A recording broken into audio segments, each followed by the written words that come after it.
right, welcome back to the At 10 Gallons Concrete Podcast. This is going to be so much fun. We've got 3 youngsters here. They're still in school. They're at Texas State. They are CIM students. We're joined by Cole, Ava, and Claire, but we're going to start with Claire. We all just learned together that Claire is a local celebrity. She is, in fact, a sports broadcaster. So I don't know if this might be her podcast by the time we're done. Claire, how on earth do you get started being a sports broadcaster as a student at Texas State? So I actually started my sophomore year of high school. My dad was the announcer for our local high school, and our local high school actually started Bulldog News Network, which transferred into Northeast Texas Sports Network, and I got brought on as a quote-unquote intern, which was actually super cool. I actually didn't get paid until my senior year, but now every time I go to a game, I get paid about $75 just to sit there and talk about sports, which was pretty awesome. So every time I go to Texas State football game or basketball game and all of these girls are in there in their cute little outfits, I'm there screaming along with the other guys in the stands, just making sure everybody knows that I know how sports work. That is incredible. I don't know if you guys have any secret lives, but I did hear that Cole's in the military. Tell us about that, brother.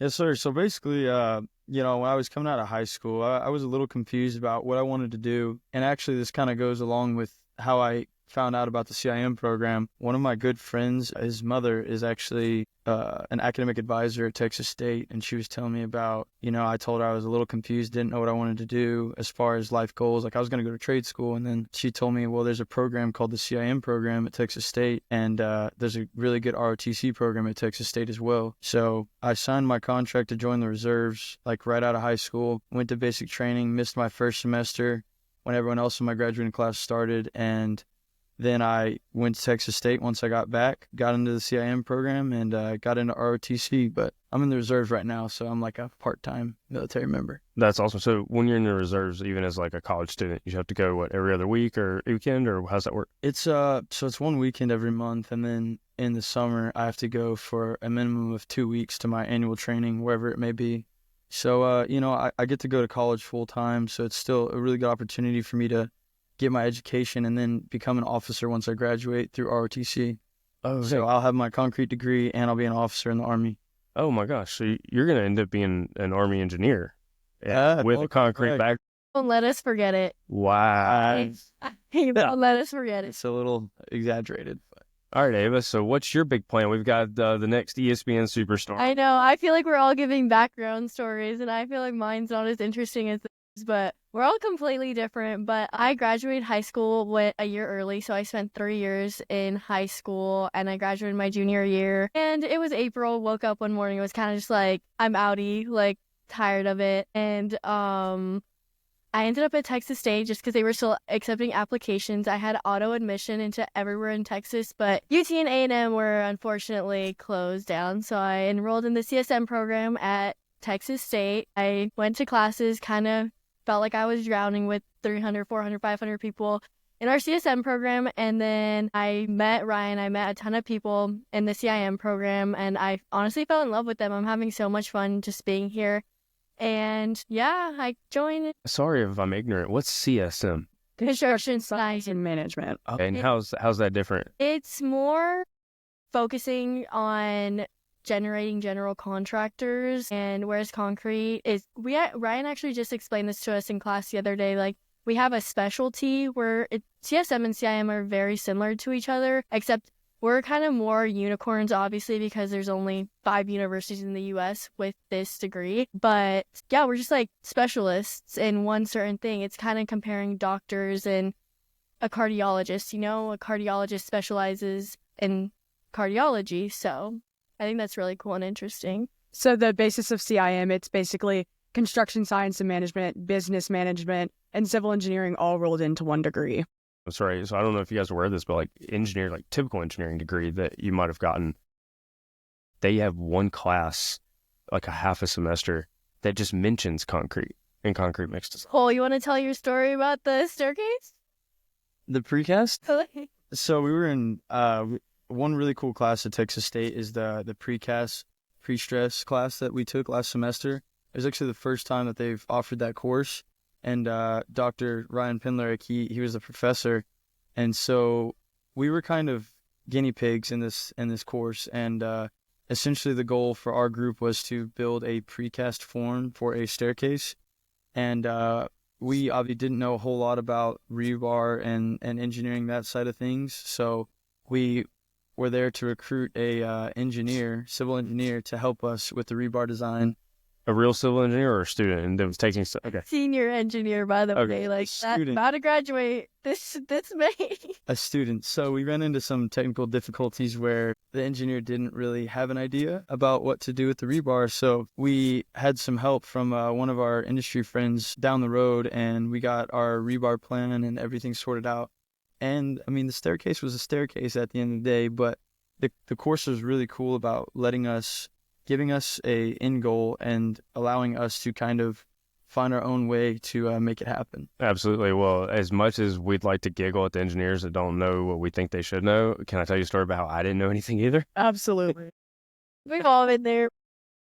And so when I graduated in 2010 from MTSU, their CIM program, in 2009, no, it was 2009. So I was a junior at MTSU, and I was granted a research award to develop a novel concrete product for the wine industry. So my advisor happened to be in the ag department, even though we were concrete majors. That happens with the smaller and yeah. And so he was awesome. Dr. John, he just retired like last year. He was great, really great to me. And he was like, hey, I own a vineyard. It was a small vineyard not too far away. He goes, I got a real problem. He said when they grow the grapes, they have these truss systems. So the truss system is simply these wooden posts that have creosote at the bottom, so they're tar, so the bugs won't eat them up. And they'll put these wooden posts in the ground, and they'll run a string line over the top of it, and you can hang the grapes on the string line. Now, somebody along the way said, well, what if we put some arms onto that post in a Y shape? So now you got the post in the ground. Each post has these arms going out from them, and now they're running two string lines over so they can grow two grapes for every one row of posts they have. He said, you know what? But these things break. The arms break off, the posts break off, the bugs. It doesn't matter how much creosote they're going to end up getting it eventually. He's like, I got to replace them. Even if everything goes great, I got to replace these 1,000 posts every 7 years. But what if we can make them out of concrete? What if we can make them last 100 years? He's like, man, wouldn't that be nice? Well, went out there, wasn't nobody doing that. So I said, okay, well, let me try that. So I decided to apply for this grant, got it, was accepted, got all this money so that I could get supplies and everything else. And I was like, great. So I went over to the lab manager, John Huddleston. He actually runs the program now at Middle Tennessee State. But John Huddleston at that time was like the lab manager for our concrete lab. I said, John, I got this award. And he's like, do you need help? I was like, absolutely, I need help. Turns out I didn't know a darn thing. I was a junior in the program. I didn't know how to build a form. I didn't know how to really proportion a mix design. And here I was trying to build something nobody had ever seen before. So thank God I had John there. And it was just me and him at 7:30 in the morning, 3 days a week for a long time that we're rolling in there and building forms and getting the aggregates to SSD condition and proportioning the mix design and having to redo the mix design because you realize it doesn't actually work. And you have to build new forms because you realize your first 10 designs that we drew didn't actually work in practice. So I feel bad for your little engineer buddy, but I think I kind of was that guy at one point. No, that's actually what I'm looking forward to in this precast class that they're taking, where y'all actually got to build the form and see the whole process and do it yourselves. That's something that I wouldn't have gotten in the construction science program. And I think it's so great just being able to do it and then potentially manage that in the future. So. And Claire, so do you, what year student are you right now? So I am a freshman. I'm about 5 days into my second semester of college. 5 days into your second semester. That is unbelievable. You're going to learn so much. And Ava? I'm a sophomore. Sophomore, Nicole. I'm actually a junior. This is my 5th semester at Texas State. But some of you guys have already done internships. Yeah. Yes, sir. Wow. So as a junior, you've already completed an internship. Yes, sir. I've actually done 2 internships. Oh my God. And they were both with the same company. Where? It was AG Peltz out of Birmingham, Alabama. Really? I'm from Birmingham. Really? That is awesome. Yeah, I grew up in Trussville, the city I grew up in. That's where my hotel was, Trussville. That's funny. Small world, yeah. Was that a hotel?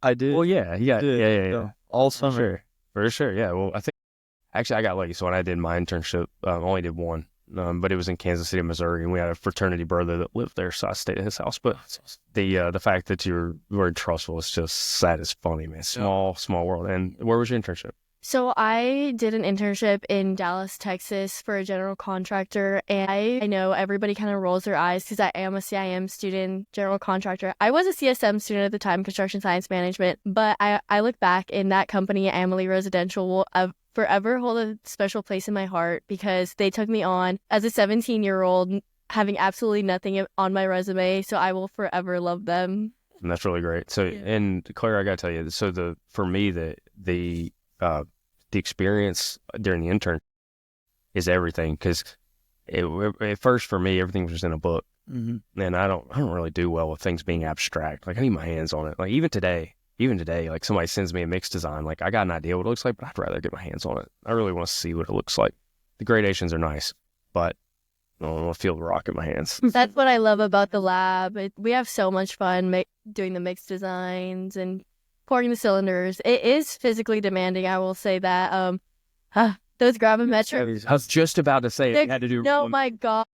Gravimetric tests. So I got made fun of so hard because those gravimetric tests, a lot of the guys can palm the bottom of it, whereas I don't have large hands enough to do that. So I was like holding it like a baby, like shaking like jumping up and down. Yeah, for sure. Would not work. Well, another embarrassing story for me, if it makes you feel any better, is the first time I got ACI certified during the program. We're doing the rollometer for volumetric concrete, and I couldn't get the lid off like the top, so it has like this little metal spigot almost on the top of it, and I couldn't get it off. Somebody had to come help me get it off. Even when you're like carrying the unit weight bucket to the scale and back off. Yeah, 40-50 pounds. Oh my God, my back hurt.